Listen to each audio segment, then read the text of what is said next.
السلام علیکم ورحمۃ اللہ وبرکاتہ۔ ان الحمد للہ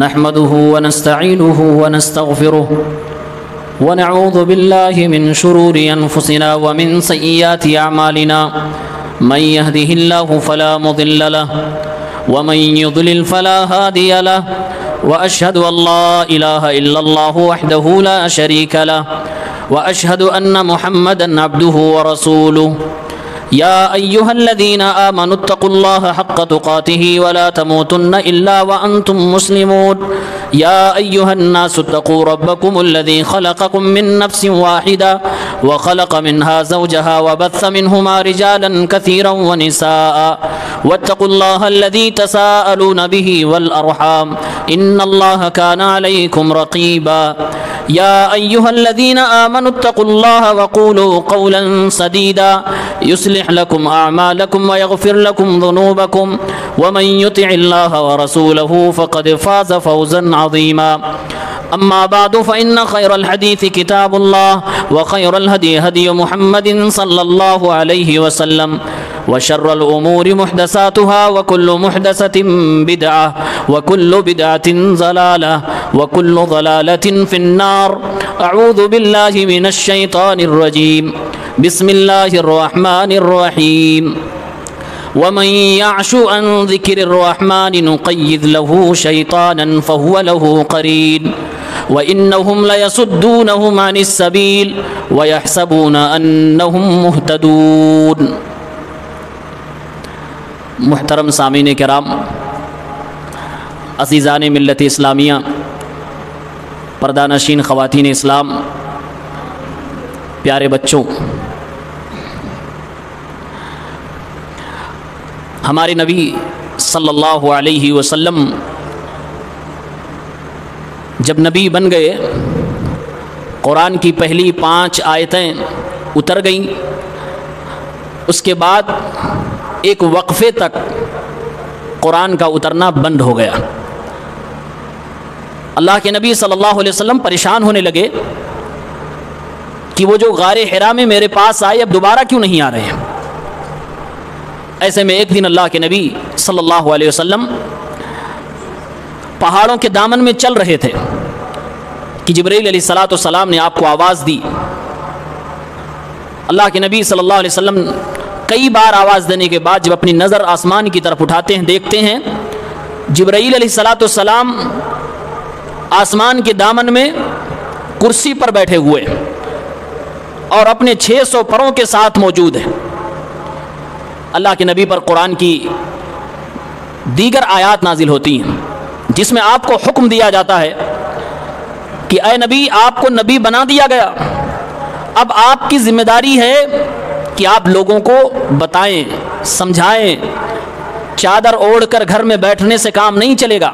اللہ نے ارشاد فرمایا، یا ایھا المدثر قم فانذر وربک فکبر وثیابک فطہر والرجز فہجر۔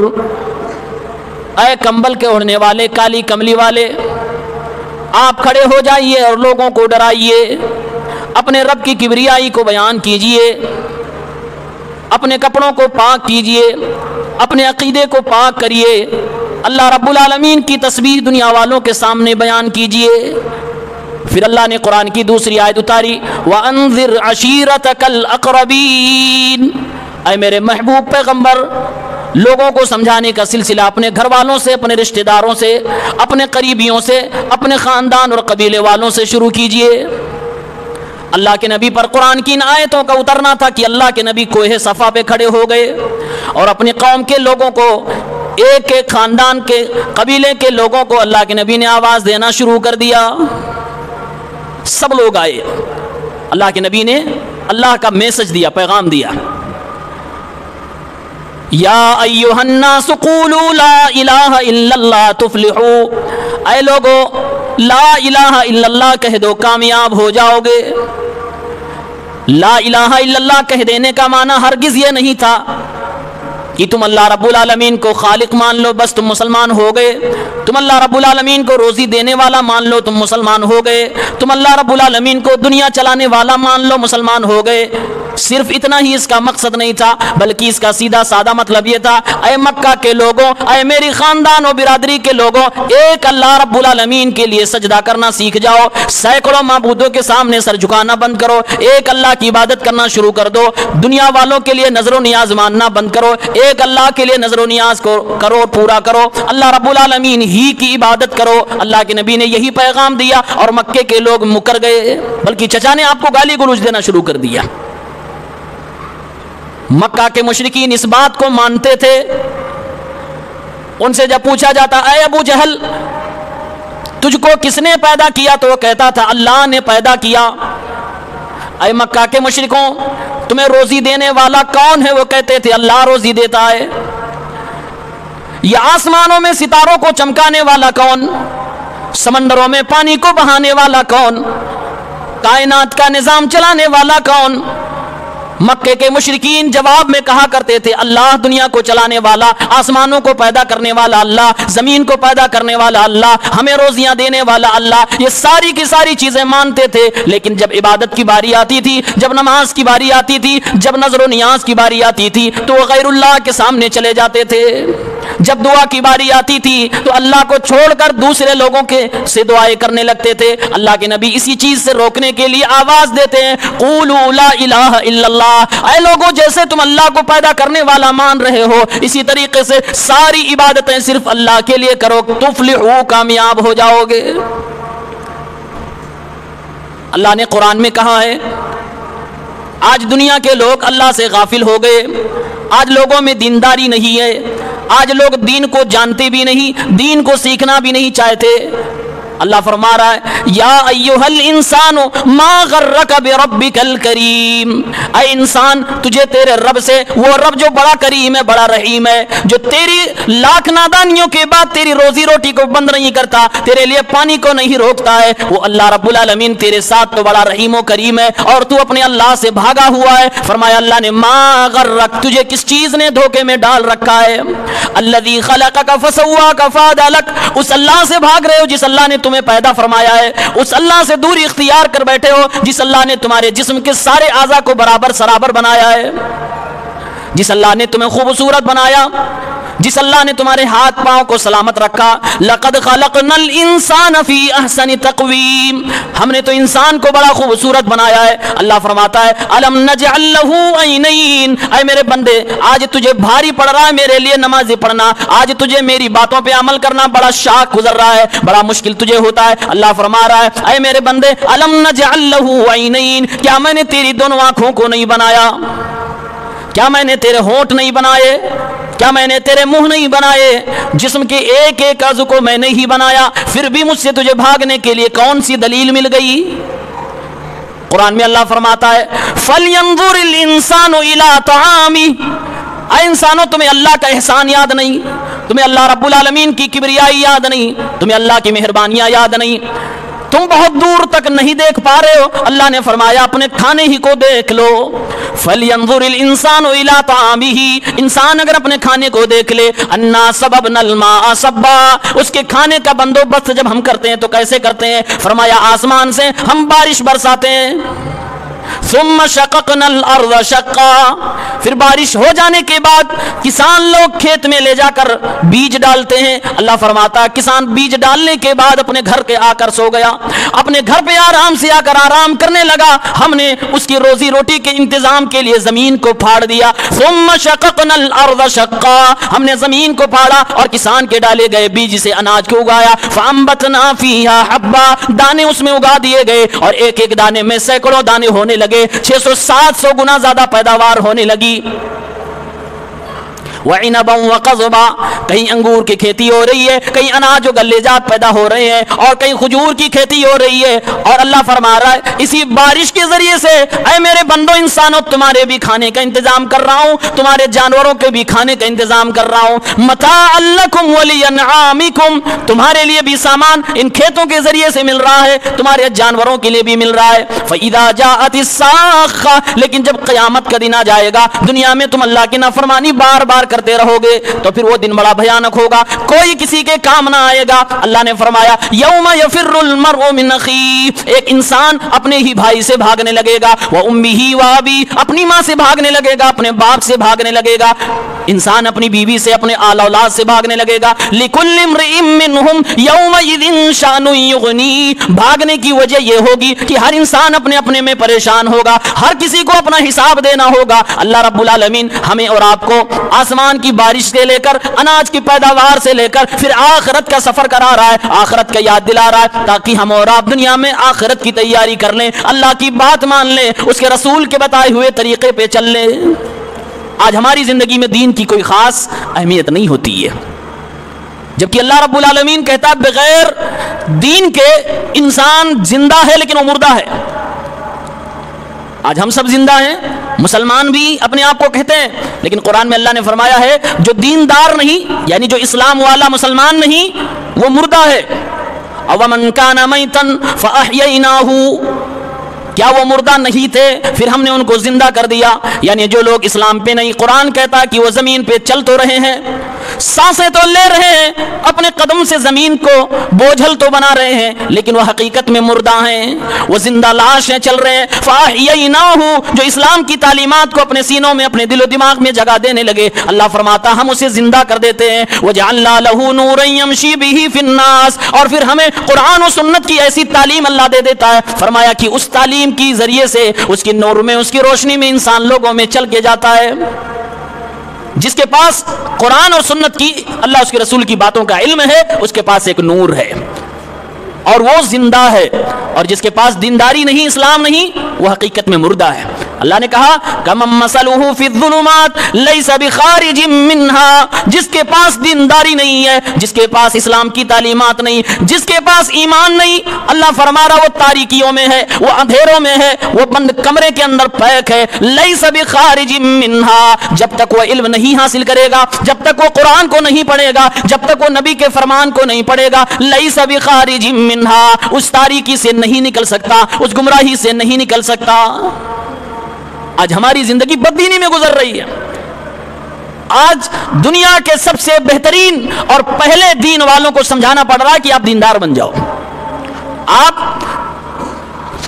زندگی گزارنے کا طریقہ سیکھ لو.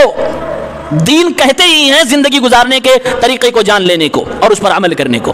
اگر ہم زندگی اپنی مرضی سے گزار رہے ہیں تو گویا کہ ہم دین پہ عمل نہیں کر رہے ہیں, اور اگر ہم زندگی دین کے مطابق گزار رہے ہیں تو گویا کہ ہم دین پہ عمل کر رہے ہیں. اب آپ اپنے سماج, اپنی سوسائٹی, اپنے گاؤں کا سروے کیجئے, دیکھیے لوگ زندگی کیسے گزار رہے ہیں. لوگوں کا صبح اٹھنا کیسا, لوگوں کا شام کو سونا کیسا, کھانا پینا کیسا, لوگوں کے تہوار کیسے, لوگوں کے رسم و رواج کیسے, لوگوں کی نمازیں کیسی, لوگوں کی عبادات کیسی, لوگ اپنی خوشیوں میں کیسے اپنے آپ کو رکھتے ہیں اور کیسے اپنے غم میں اپنے آپ کو رکھتے ہیں. انہی ساری چیزوں سے پتہ چل جاتا ہے کہ لوگ دیندار ہیں یا بددین ہیں. اگر ہم دیندار نہیں ہیں تو یقین مانیے اس کا نقصان بہت زیادہ ہونے والا ہے. 3 نقصان میں آپ کو بتانے والا ہوں. نقصان نمبر 1, اور یہ بہت بڑا نقصان ہے, یہ ایسا نقصان ہے کہ انسان شیطان کے چپیٹے میں آ جاتا ہے.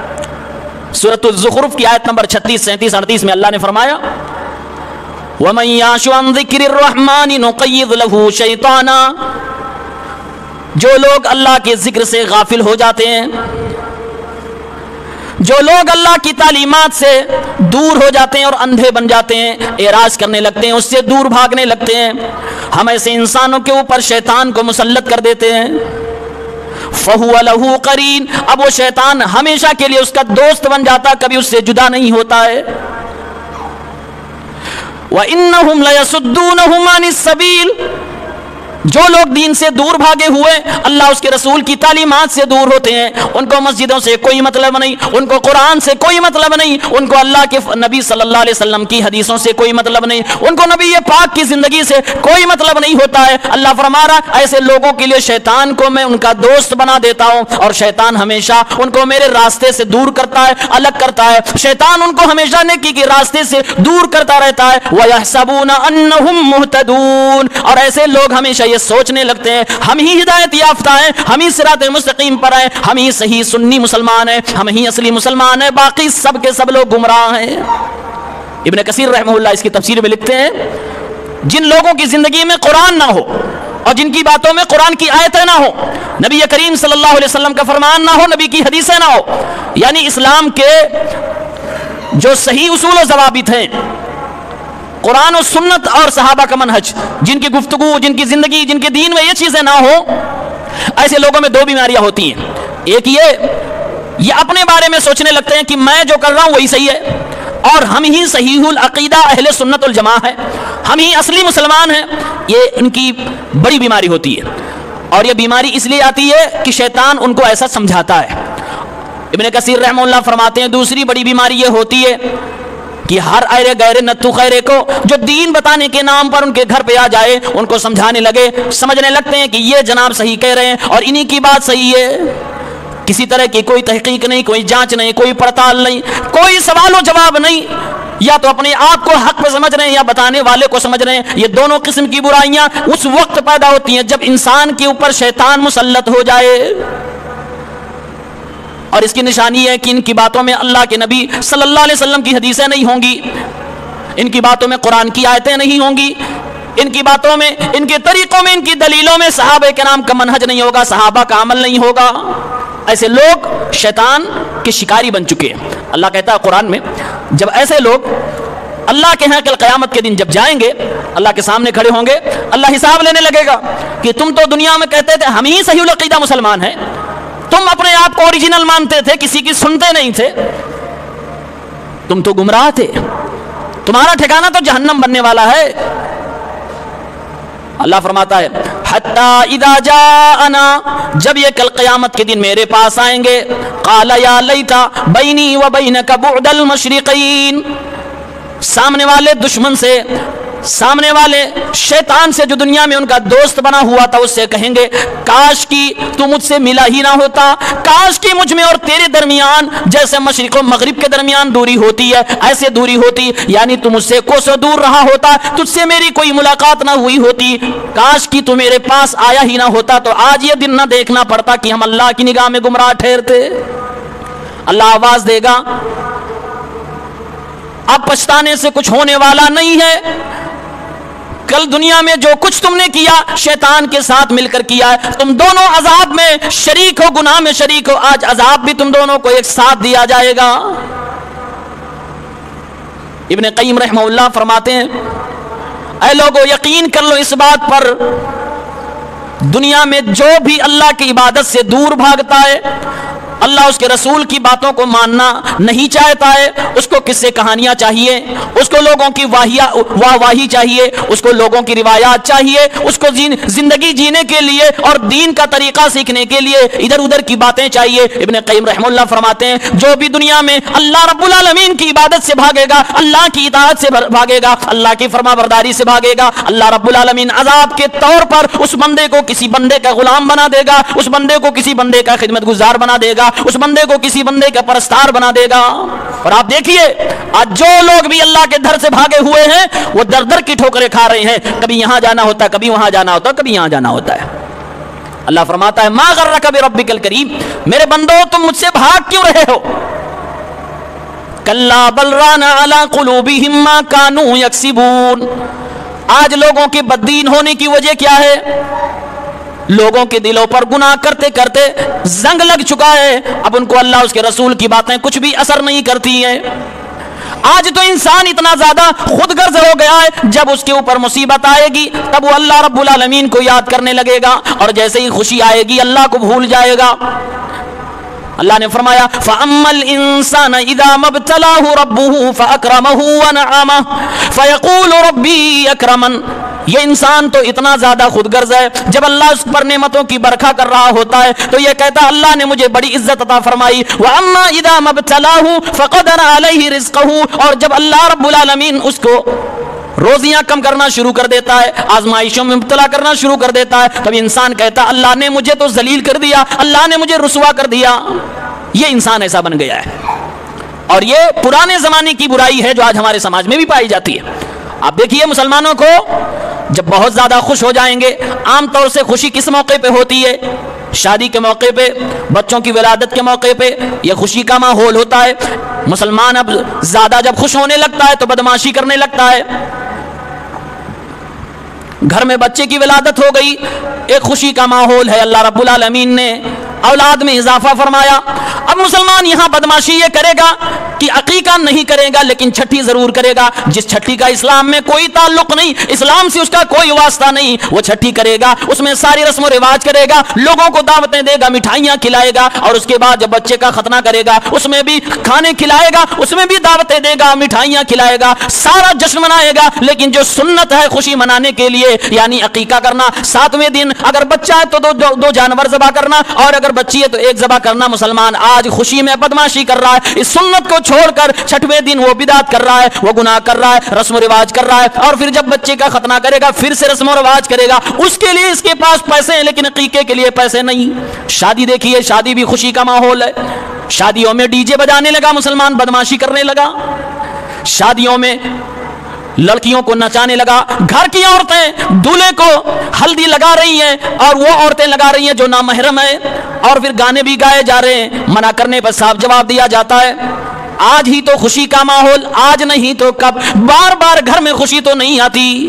اس طرح کا جواب دے کر اپنے اس حرام کام کو جائز کرنے کی کوشش کی جاتی ہے. شادیوں میں ڈی جے بجنے لگے, شادیوں میں ناچ کرنے لگی. آج مسلمان قوم ڈانس کرنے لگی, بے تحاشا پیسوں کو بہانے لگی, فضول خرچی کرنے لگی. یعنی مسلمان اپنے خوشی کے موقعوں پر بھی بدمعاشی کر رہا ہے, اللہ اس کے رسول کا طریقہ بھول چکا ہے. اور جب غمی کا ماحول آ جائے پھر دیکھو کیا تماشا ہوتا ہے. غمی کب ہوتی ہے؟ گھر میں کسی کا انتقال ہو جائے. گھر میں کسی کا انتقال ہو گیا, غمی کا ماحول ہے. ہمارے نبی صلی اللہ علیہ وسلم ارشاد فرماتے ہیں, جب آپ کے چچا زاد بھائی حضرت جعفر کا انتقال ہو گیا, جنگ میں گئے, شہید ہو گئے, اللہ کے نبی کو خبر ملی کہ آپ کے چچا زاد بھائی حضرت جعفر تیار شہید ہو گئے. اللہ کے نبی نے صحابہ کو حکم دیا, اصنعوا لآل جعفر طعاما. جعفر جنگ میں شہید ہو گئے, ان کے خاندان والوں کے لیے, ان کے گھر والوں کے لیے اے میرے صحابہ کرام کھانا بناؤ, کیونکہ ان لوگوں کو غم لاحق ہو گیا, وہ لوگ پریشانی میں ہیں, ان کو حزن و غم کا ملال ہو گیا ہے, کھانا بنانے سے وہ لوگ قاصر ہیں. پیارے پیغمبر کا حکم کیا ہے؟ جس کے گھر میں وفات ہوئی ہے دوسرے لوگ کھانا بنا کے اس کے گھر بھیجے. اور آج مسلمان میت ہو گئی, قبرستان میں دفنانے کے لیے لے گیا, ادھر قبر میں میت کو اتارا ہے, ادھر مٹی ڈالی جا رہی ہے, ادھر کوئی اعلان کرنے والا اعلان کر رہا ہے, وہ لوگوں کل پرسوں ان کے گھر پہ قرآن خوانی ہے, سب لوگ آ جانا. کتنی بڑی سنت کی مخالفت ہے جو اللہ کے نبی فرما رہے ہیں, دوسرے لوگ میت والے کے گھر پہ کھانا بنا کے بھیج دیا کریں. اس امت کے لوگ میت والے کے یہاں ہی کھانے کے لیے چلے جا رہے ہیں, اور یہ سب دین کے نام پہ ہو رہا ہے, یہ سب بدعت ہے, بدعت. اب ذرا سوچو, جس کے گھر میں میت ہوئی ہے آپ وہاں دعوت کے لیے گئے ہوئے ہو, کس کلیجے سے وہ آدمی وہاں اعلان کرتا ہے قبرستان پہ کہ پرسوں ان کے یہاں قرآن خوانی ہونے والی ہے. یعنی خوشی میں بھی انسان بدمعاشی کر رہا ہے اور غمی میں بھی بدمعاشی کر رہا ہے. خوشیاں منا رہا ہے تو بدمعاشوں کی طرح سنت کی مخالفت, سنت کی دھجیاں اڑا رہا ہے, اور اگر غمی بھی زندگی میں لائق ہو جائے وہاں بھی سنت کی دھجیاں اڑا رہا ہے. ابھی یہ محرم کا مہینہ ہے, آنے دیجئے, بس زیادہ نہیں, آج ابھی چاند مغرب کے بعد مغرب میں نکلا ہوا ہے, بس 10ویں دن جیسے ہی 10واں محرم آئے گا ابھی سے لوگ جھنڈیوں کا انتظام کر لیے, ابھی سے لوگ تازیوں کا انتظام کرنے لگے, ڈھول تاشوں کا انتظام ہونے لگا. ان چیزوں کا شریعت سے کوئی تعلق نہیں. اسلام میں تعزیہ بنانا حرام, تعزیے کے اندر حضرت حسین کی روح کو ماننا حرام, بلکہ یہ شرک, اس کے سامنے سجدہ کرنا حرام. اسلام میں ڈھول تاشا بجانا حرام. ہمارے نبی فرماتے ہیں مجھے اللہ نے بھیجا تھا ڈھولک کو توڑنے کے لیے, اللہ رب العالمین نے میوزک کی دنیا کو ختم اور تباہ کرنے کے لیے میرے نبی کو بھیجا تھا, اور آج لوگ نبی کے نواسے کے نام پہ ڈھول بجائے جا رہے ہیں اور اس کو دین مان رہے ہیں. آج لوگ تازیہ نکال رہے ہیں, ڈھول بجا رہے ہیں, ماتم کر رہے ہیں. ہمارے نبی فرماتے ہیں لیس منا من لطم الخدود وشق الجیوب ودعا بدعوى الجاہلیہ, ہمارے طریقے پہ وہ مسلمان نہیں ہے. محمد الرسول اللہ کو ماننے والا وہ مسلمان نہیں ہو سکتا جو کہ اپنے چہرے پہ اپنے ہاتھوں سے مارے, اپنے سینے کو پیٹے, یعنی کہ ماتم کرے. وہ لوگوں جب میرے نبی فرما رہے ہیں جس نے اپنے گال پہ اپنے ہی ہاتھوں سے تھپڑ مارا ہو وہ میرا امتی نہیں ہو سکتا, وہ میری سنت سے پیار کرنے والا نہیں ہو سکتا. ذرا بتاؤ, جو لوگ ہتھیاروں سے, تلواروں سے, چاقو اور چھریوں سے, زنجیروں سے اپنے اوپر وار کر رہے ہیں, ایسے لوگوں کو میرے نبی کب برداشت فرماتے؟ یہ اسلام کا طریقہ نہیں ہو سکتا. آپ دیکھیں گے انہی 10 دنوں کے اندر یہ مسلمان دین کے نام پر اپنے بچوں کو ہرے ہرے کپڑے پہنا کر حضرت حسین کا مقتا بنا دیں گے، لوگوں سے چندہ کروائیں گے اور چندے لے کر ان بچوں کو کھلایا بھی جائے گا، گھوڑے دلدل کے نام پہ نکالے جائیں گے، اس کے نیچے سے بچوں کو گزارا جائے گا۔ صاحب عقیدہ کیا ہے؟ عقیدہ یہ ہے کہ یہ مانگ کر جو رقم آئی ہے اس کو بچوں کو کھلا دیا جائے تو بچے پر کوئی آفت مصیبت کوئی بیماری نہیں آئے گی، گھوڑے کے نیچے سے گزار دیا جائے تو بچے پر کوئی آفت نہیں آئے گی۔ یہ سب کے سب ہندوانہ رسم و رواج ہے، یہ سب کے سب گناہ والا رسم و رواج ہے، اس کا اسلام سے کوئی تعلق نہیں۔ قرآن میں اللہ نے فرمایا یا ایھا الناس انتم الفقراء الی اللہ، تم سب کے سب اگر مانگتے ہو بھی تو اللہ کے ہو، تم سب کے سب اگر محتاج ہو بھی تو اللہ کے ہو، دنیا میں کسی اور کے محتاج نہ بننا۔ آج لوگوں نے اپنے اپنے بچوں کو حضرت حسین رضی اللہ تعالیٰ عنہ کے نام پہ چندہ کرنے والا بنا دیا۔ میرے بھائیوں، صحابہ کرام نے اپنے کسی بھی بچے کو اپنے نبی صلی اللہ علیہ وسلم کا مقتا نہیں بنایا، ہزاروں سینکڑوں بچے ہیں، پھر ہم لوگ اللہ کے نبی صلی اللہ علیہ وسلم کے نواسے حضرت حسین رضی اللہ تعالی عنہ کے نام پر اپنے بچوں کو کیوں مقتا بنائیں؟ یہ اسلام سے اس کا کوئی تعلق نہیں۔ 10 محرم کی شام ہو جائے گی، خرافات ہوں گے، بلکہ بعض جگہوں پہ زناکاریاں بھی ہو رہی ہیں، بدکاریاں بھی ہو رہی ہیں، صحابہ جیسی جماعت سے لوگوں کو بدگمان کیا جائے گا، ابو بکر صدیق حضرت عمر فاروق کو گالیاں دی جائیں گی، صحابہ کرام کے اوپر نہ جانے کیسے کیسے الزامات لگائے جائیں گے۔ یہ ساری کی ساری چیزیں دین کے نام پر، رسم و رواج کے نام پر مسلمانوں کے سماج میں ہو رہی ہیں۔ ہمارے نبی صلی اللہ علیہ وسلم نے فرمایا من عمل عملا لیس علیہ امرنا فہو رد۔ مسلمانوں اس کو اپنے ذہن و دماغ میں بٹھا لو، من احدث فی امرنا ھذا ما لیس منہ فہو رد۔ اے لوگوں، جن لوگوں نے بھی محمد الرسول اللہ کا کلمہ پڑھا ہے، لا الہ الا اللہ محمد الرسول اللہ تم نے اپنی زبان سے اگر ادا کیا ہے تو ہمارے نبی کا یہ فرمان بھی سنو۔ اللہ کے نبی نے فرمایا زندگی میں جو بھی کام تم دین کے نام پر کرو گے، اگر وہ کام میں نے نہیں کیا ہے، اگر اس کام پہ میری مہر نہیں ہے، اس کام پر میری باتوں کی دلیل نہیں، میرے صحابہ کی دلیل نہیں، میرے صحابہ کا عمل نہیں ہے، اللہ کے نبی فرماتے ہیں فہو رد۔ یہ اللہ کی بارگاہ میں قبول ہونا تو دور کی بات ہے، اس کی وجہ سے تمہیں گناہ بھی دیا جائے گا، اور کل قیامت کے دن جب تم آؤ گے میدان محشر میں حوض کوثر لگا ہوگا، میں تمہیں حوض کوثر کے پانی نہیں پلاؤں گا، میں تمہیں پیاسا ہی رکھوں گا، بلکہ اللہ کے نبی فرماتے ہیں میں وہاں کہوں گا سحقن سحقن لمن غیر بعدی، میرے آنے کے بعد تم نے اسلام کا کلمہ تو پڑھا لیکن اسلام کو بدنام کر ڈالا، اسلام کو بدل کے رکھ ڈالا، میں نے جو کام نہیں کیا وہ کام تم کر رہے ہو، لہٰذا آج حوض کوثر کا پانی تمہیں نہیں پلائیں گے۔ آج لوگوں کا دعویٰ ہے نا کہ یہ کام ہم جو کر رہے ہیں صحیح کر رہے ہیں۔ میں نے آپ کے سامنے قرآن کی آیت پڑھی، اللہ رب العالمین فرماتا ہے وجہ کیا ہے یہ لوگ اللہ کے ذکر سے دور ہیں۔ اللہ کا ذکر کیا ہے؟ امام طبری رحمہ اللہ نے اپنی تفسیر میں لکھا ہے اللہ کا ذکر اللہ کا قرآن ہے، اللہ کا ذکر اپنے نبی صلی اللہ علیہ وسلم کا فرمان ہے، اللہ کا ذکر پورا دین پوری شریعت ہے۔ جب لوگوں نے رشتہ قرآن سے توڑا، اللہ کے نبی کی باتوں کو جاننے کی کوشش نہیں کی، تو اللہ فرماتا ہے آزاد کے طور پر ایسے لوگوں پر میں شیطان مسلط کرتا ہوں، اور ایسا شیطان جو ان کا دوست ہوتا ہے، اور وہ دوست جو ہمیشہ ان کے ساتھ رہتا ہے۔ ایک دوست وہ ہوتا ہے جو صبح آپ کے پاس آئے گا شام کو چلا جائے گا، کوئی رات بھر ہوگا، کوئی دن بھر ہوگا، کوئی گھنٹہ دو گھنٹہ ہوگا، کوئی لمحہ دو لمحہ ہوگا، لیکن اللہ فرما رہا ہے یہ شیطان ہمیشہ اس کے ساتھ رہتا۔ فَهُوَ لَهُ قَرِينٌ، قرین کا مطلب ہوتا ہے ایسا دوست جو اس سے کبھی جدا ہی نہ ہو، اور وہ شیطان دوستی نبھاتا ہے۔ کیسی دوستی نبھائے گا؟ ہمارے نبی فرماتے ہیں بار بار آ کے دل میں آپ کو وسوسے ڈالے گا کہ بھائی آپ تازیہ نکال رہے ہو یہی اسلام ہے، آپ ماتم کر رہے ہو یہی صحیح ہے، آپ جلوس نکال لو یہی صحیح ہے، بار بار آپ کو یہ یاد دلائے گا یہ صحیح ہے۔ اگر کوئی بتانے والا کہنے لگے اس پہ دلیل کیا ہے؟ کیا میرے نبی کے صحابہ نے کبھی تازیہ نکالا؟ کیا نبی کریم صلی اللہ علیہ وسلم کے صحابہ نے کوئی ایسا نہیں تھا جو شہید ہوا ہو؟ حضرت حمزہ رضی اللہ عنہ شہید ہوئے، سیدہ سمیہ شہید ہوئی، بڑے بڑے صحابہ کرام شہید ہوئے، حضرت عمر شہید ہوئے، حضرت عثمان شہید ہوئے، یہ تمام شہداء صحابہ کرام ان میں سے کسی کا تعزیہ نکالا گیا ہو تو بتاؤ؟ اور ان کے جانشین نے، ان کے بعد کے لوگوں نے، ان سے محبت کرنے والوں نے کبھی کوئی ماتم کیا ہو تو بتاؤ؟ جب کوئی سوال کرنے والا ان سے سوال کر لے تو کہتے ہیں بھائی یہ لوگ گمراہ، یہ لوگ بدعقیدہ ہیں، یہ لوگ مسلمان ہے ہی نہیں، ان کی باتیں نہ سنو، جو تم کر رہے ہو یہی صحیح ہے۔ اگر صحیح ہے تو اس کے اوپر آپ کو پروف دینا چاہیے۔ اور آج کی دنیا میں اگر آپ کو اپنا دین ایمان بچانا ہے تو ایک کام کرنا بہت ضروری ہے، سوال کرنا سیکھیے، پوچھنا سیکھیے۔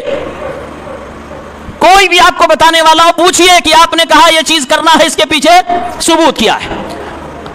آپ نے کہا اس دن ہمیں یہ چیز کرنی ہے، جلوس نکالنی ہے، تعزیہ بنانی ہے، اور یہ رسم کرنی ہے، چھٹی کرنی ہے، کیا کیا کر، اس کے پیچھے دلیل کیا ہے؟ کیا ہمارے نبی نے کیا یہ؟ کیا ہمارے نبی کے صحابہ نے کیا؟ کیا اللہ کے قرآن میں ایسا کچھ لکھا ہوا ہے؟ جس دن آپ نے پوچھنا شروع کر دیا، یہ آپ کو گمراہ کرنے والے انسانوں کی شکل کے جو شیطان وہ بھاگ جائیں گے۔ دلیل ہے تو دلیل دو بھائی، صحیح دین کون سا ہے؟ جو ہمارے نبی نے کر کے دکھایا، جو ہمارے نبی کے صحابہ نے کر کے دکھایا۔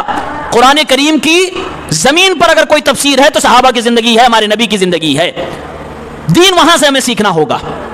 اللہ فرماتا ہے قرآن کریم میں کہ لوگ اگر دین سے دور ہوں گے، قرآن اور سنت سے دور ہوں گے، ان کا پہلا نقصان ہوگا کہ ان کی دوستی شیطان سے ہو جائے گی، اور شیطان ان کے اوپر مسلط ہوگا، یہ چاہ کر بھی شیطان سے بھاگ نہیں سکتے۔ دوسرا نقصان کیا ہوگا؟ دوسرا نقصان ہے انسان جب اللہ کے ذکر سے، اللہ کے دین سے دور ہوگا اور انسان قبر میں جائے گا۔ صحیح بخاری کتاب الجنائز کی روایت ہے، اللہ کے حبیب صلی اللہ علیہ وسلم ارشاد فرماتے ہیں انسان قبر میں جاتا، گھر والے لے جا کر دفن کر دیتے ہیں، دفن کرنے کے بعد گھر والے واپس آ جاتے ہیں۔ جیسے ہی لوگ وہاں سے 40 قدم دور ہوتے ہیں، منکر نکیر قبر کے اندر تشریف لے آتے ہیں، اور ان کے آنے کا انداز بڑا خطرناک ہوتا ہے، لمبے لمبے ناخنوں سے اور ایک بھیانک قسم کی آنکھ سے زمین کو چیرتے پھاڑتے ہوئے قبر کے پاس پہنچتے ہیں، مردے کے پاس پہنچتے ہیں، اور انسان کو جگاتے ہیں، اٹھاتے ہیں۔ اٹھانے کے بعد اس سے سوال کرنا شروع کرتے ہیں۔ ان فرشتوں کو دیکھ کر انسان کی حالت خراب ہو جائے گی۔ اللہ کے نبی فرماتے ہیں سوال ہوگا من ربک ومن نبیک وما دینک، تیرا رب کون ہے اور تیرا نبی کون، اور تیرا دین و اسلام کون، کون سے دین پہ عمل کر کے آیا، یہ سوال ہونے لگیں گے۔ اگر انسان نے صحیح صحیح جواب دے دیا پھر وہ فرشتے اس کو سلا دیتے ہیں، اور ایسے سلاتے ہیں جیسے نئی نویلی دلہن کو بستر پہ سلایا جاتا ہے، اور ہمیشہ کے لیے، یعنی جب تک قیامت قائم نہیں ہو جاتی، اس کی قبر جنت کے باغات میں سے ایک باغ بن جاتی ہے، جنت کی کھڑکیاں اس کی قبر میں کھول دی جاتی ہیں، اب وہ قیامت تک آرام سے اسی قبر کے اندر ہوتا ہے۔ لیکن اگر جواب نہ دے پایا، ہمارے نبی صلی اللہ علیہ وسلم فرماتے ہیں جواب دیا، انسان جواب نہیں دے پائے گا، سوال ہوگا من ربک، تیرا رب کون، کہے گا ہاں ہاں لا ادری، مجھے معلوم نہیں، ومن نبیک، تیرا نبی کون، ہاں ہاں لا ادری، مجھے معلوم نہیں، تیرا دین کیا، مجھے معلوم نہیں، نہ دین کے بارے میں کچھ پتا، نہ نبی کے بارے میں کچھ معلوم، نہ اللہ کے بارے میں کچھ معلوم۔ اللہ کے نبی صلی اللہ علیہ وسلم ارشاد فرماتے ہیں وہی فرشتے گرز اٹھائیں گے، اور ایسا گرز ہوگا، ہمارے نبی فرماتے ہیں اگر جبل احد پر، احد پہاڑ پر بھی اس گرز کو مار دیا جائے تو گرز سے وہ پہاڑ ٹوٹ کر جیسے سرما باریک ہو جاتا ہے ایسے باریک ہو جائے گا، مارا جائے گا۔ اور فرشتے مارتے ہوئے کہیں گے لا تلیتا ولا دریتا، تجھے آج اگر اللہ کے بارے میں معلوم نہیں، تجھے آج اگر اللہ کے نبی کے بارے میں معلوم نہیں، دین کے بارے میں معلوم نہیں، تو اس کی وجہ یہ ہے کہ تو نے قرآن کو پڑھا نہیں، تو نے قرآن کو سمجھا ہی نہیں، تم نے قرآن اور اللہ کے نبی صلی اللہ علیہ وسلم کی حدیث اور یعنی کہ دین کو تم نے سمجھا ہی نہیں ہے۔ فرشتے یہی کہتے جائیں گے اور مارتے چلے جائیں گے، اتنا ماریں گے اتنا ماریں گے کہ انسان چلانا شروع کر دے گا۔ اللہ کے نبی فرما رہے ہیں فیصیح صیحا، انسان قبر میں اس فرشتے کی گرز کو مار پانے کے بعد، کھانے کے بعد ایسا چلائے گا، ایسا چیخے گا کہ ساری روئے زمین کے لوگ اگر اسے سننا چاہیں تو سن لے، بس انسانوں اور جناتوں کے کان کو اللہ نے اس کی آواز سے دور کر دیا ہے۔ انسان اور جنات ان کو چھوڑ کے جو بھی اس کو سننا چاہے سن سکتا ہے۔ فرشتے ماریں گے، معلوم یہ ہوا اگر زندگی دیندارانہ زندگی نہیں ہوگی، آج اگر ہم نے جیتے جی زندگی کے ہر موڑ پر، ہر کام پر یہ جاننے کی کوشش نہیں کی کہ اس کے بارے میں قرآن نے کیا کہا، اس کے بارے میں نبی کریم صلی اللہ علیہ وسلم نے کیا کہا، صحابہ نے کیا کیا، تو اس کا نتیجہ قبر کے اندر بھگتنا پڑے گا، فرشتوں کے گرز کی مار کھانی پڑے گی۔ اسی لیے میں کہتا ہوں سوال کرنا سیکھو۔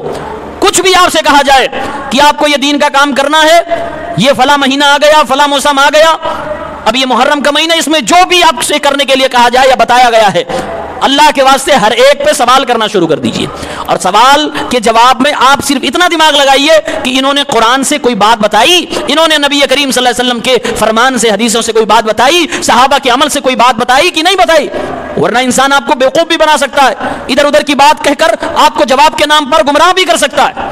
آپ کا ذہن انہی تینوں پر ہونا چاہیے کہ بندہ قرآن پڑھتا ہے کہ نہیں، یہ بندہ اللہ کے نبی کی حدیثوں سے جواب دے رہا ہے، یہ بندہ اللہ کے نبی صلی اللہ علیہ وسلم کے پیارے صحابہ کے عمل سے جواب دے رہا ہے کہ نہیں دے رہا ہے۔ تیسرا بڑا گھاٹا انسان کا ہوتا ہے جب انسان دین سے زندگی نہیں گزارتا.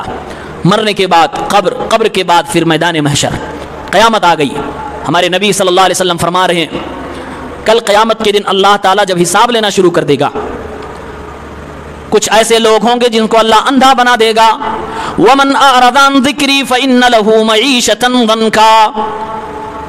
اللہ فرما رہا ہے جو میرے ذکر سے دور ہوں گے، اعراض کریں گے، دین کی باتوں سے دور بھاگیں گے، دنیا میں ان کی زندگی کو تنگ کر دیں گے، ان کی کمائی کو کم کر دیں گے یا اس میں برکت ہی ختم کر دیں گے.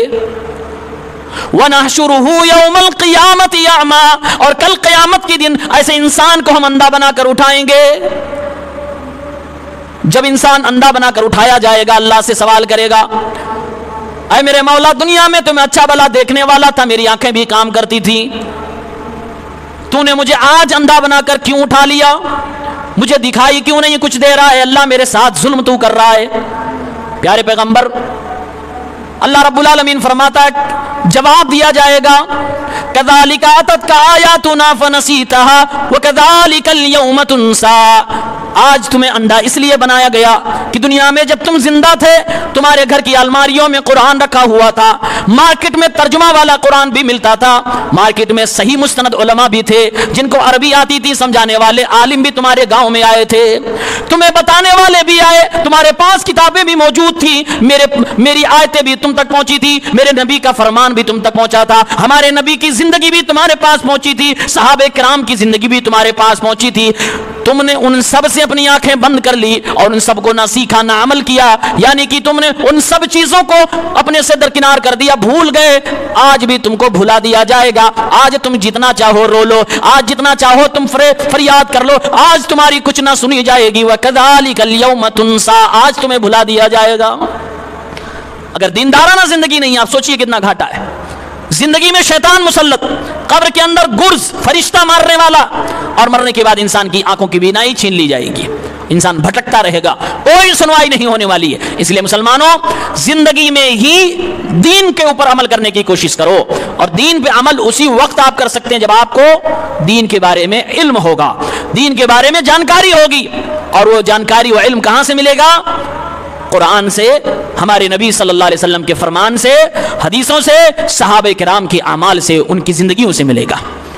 آج دین بڑا بدنام ہو گیا ہے، اسلام بڑا بدنام ہو گیا. اسلامی سال کا پہلا مہینہ محرم ہے. آج ہم دنیا کو دیکھتے ہیں، لوگ اپنی اپنی نئی نئی چیزوں کے سواگت میں الگ الگ طرح کا جشن کرتے ہیں، الگ الگ طریقے سے اس کا استقبال کرتے ہیں. انگریزی مہینہ آتا ہے تو اس کے منانے والے ہیپی نیو ایئر مناتے ہیں، اور دوسرے لوگ اپنے اپنے کیلنڈر کو سیلیبریٹ کرتے ہیں. مسلمانوں کا اسلامی مہینہ آتا ہے، ہمیں کوئی حکم نہیں دیا گیا کہ ہم اس کے اوپر کوئی جشن منائے. لیکن میرے بھائیوں، میرے دوستوں، اس کا مطلب تو یہ نہیں، یہ بدنصیبی تو ہمارے قسمت میں نہیں آنی چاہیے کہ مسلمانوں نے اسلامی سال کے پہلے مہینے میں، اسلامی سال کے پہلا چاند نکلنے کے بعد اس کا سواگت بدعتوں سے کرتے ہیں، خرافات سے کرتے ہیں، ماتم سے کر رہے ہیں، تعزیات سے کر رہے ہیں، بدعقیدگی سے کر رہے ہیں، گاجے باجے سے کر رہے ہیں، ڈھول تاشے سے کر رہے ہیں. یعنی کہ خرافات بھی ہے، رسم و رواج بھی ہے، شرک بھی ہے، بدعت بھی ہے. ان چیزوں کا دین سے کوئی تعلق نہیں ہے. آپ ذرا سوچو ہم کہاں پر آ کر کھڑے ہو گئے. مسلمان اسلامی سال کے پہلے مہینے کی شروعات ہی میں خوب زیادہ بدعتیں کرنے لگا ہے.